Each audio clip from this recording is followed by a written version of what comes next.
पहले देख लीजिए कि मेरे मॉक में कितने कितने नंबर कम आ रहे हैं। एक बार क्या होता है कि हम नंबर कम आते हैं तो हम उसको इंप्रूव कर लेते हैं, लेकिन एक ऐसी स्टेज आती है कि जहाँ पर देखिए आप नंबर फिक्स हो गए 59 और अब देखिए आप 69, 68, 70, 72 तक भी नंबर गए हैं।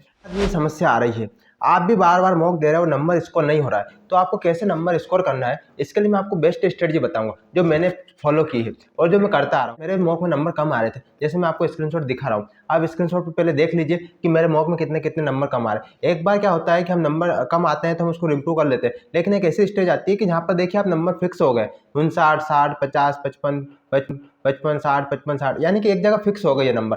अब इसको कैसे ग्रो करना है, इसको कैसे ऊपर ले जाना है, फिर उसके बाद मैंने एक स्ट्रेटजी अपनाई और उसके तहत मेरे जो नंबर है वो ग्रो हुए।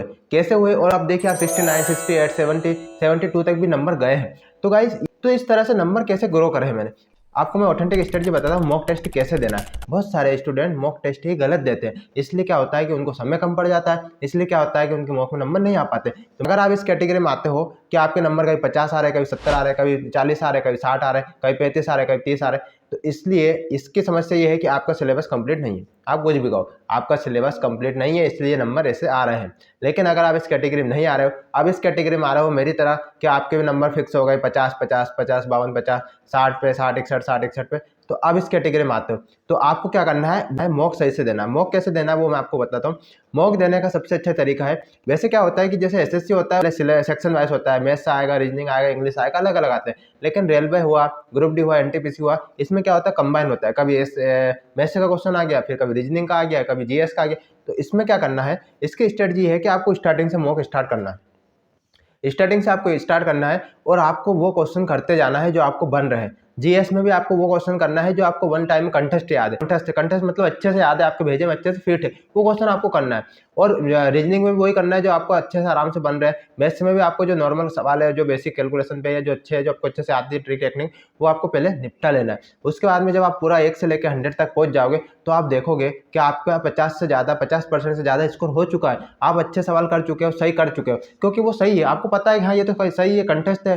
तो आपका जो मोटिवेशन है, जो आपका कॉन्फिडेंस है, वो ग्रो हो जाएगा गाइस। अगर आपका एक बार कॉन्फिडेंस ग्रो हो गया ना, लेवल बढ़ गया ना, तो आप आराम से कर पाओगे। अगर आपका कॉन्फिडेंस भी लो हो गया ना, तो आप नहीं कर पाओगे। तो सबसे पहले तो इसलिए मॉक दिया जाता है ताकि आपका कॉन्फिडेंस लेवल ग्रो हो सके। बस आपको ये जो पूरी प्रोसेस है उसको कम से कम 30-35 मिनट में कर लेना है, ठीक है। 35-40 मिनट में आप कर लोगे तो ठीक है। तो आप देखोगे 50-60 क्वेश्चन आपके आराम से अच्छे से बन रहे हैं। अगर इतने भी नहीं बन रहे ना, तो छोड़ दो, जाओ पहले सिलेबस करो, ठीक। तो पहले आप सिलेबस करो।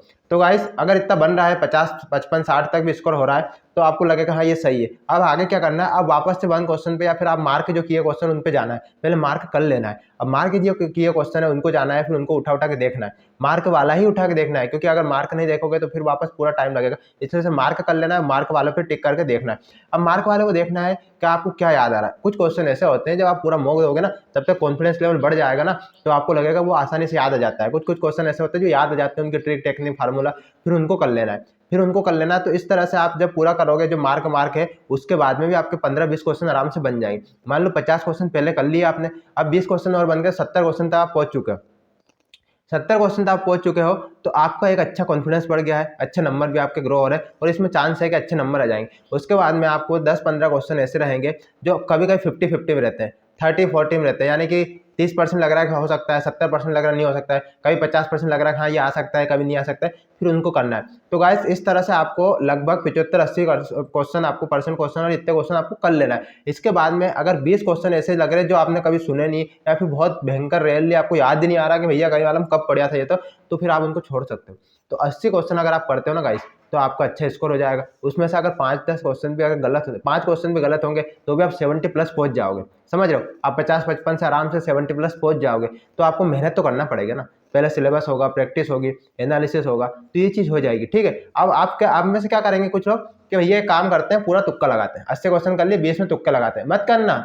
अगर 20 क्वेश्चन के 20 क्वेश्चन भी गलत हो गए, मान लो 15 भी गलत हो गए, तो तुम सीधे वापस 60 पे पहुंच जाओ। तो ये गलती मत करना भाई। 80 नंबर आ गए ना, 80 पे विश्वास रखना। 80 पे से अगर 2-4 क्वेश्चन गलत होंगे, 5 क्वेश्चन गलत होंगे, तो 70+ जरूर रुक जाओगे। मैं ऐसे ही करता हूँ। लेकिन अगर आपने 80 तक लगा के और फिर तुक्के लगाने लग गए ना, तो सीधा 60 पे पहुंच जाओ, सीधा 55 पे पहुंच जाओ, कोई नहीं बचाएगा। समझ रहे हो, इसलिए तुक्के मत लगाना जब आप अच्छे नंबर ला सको। तुक्के जब लगाना जब भैया 50 नंबर आ रहा है, तो तुक्के लगाओ, बनना ही नहीं है फिर।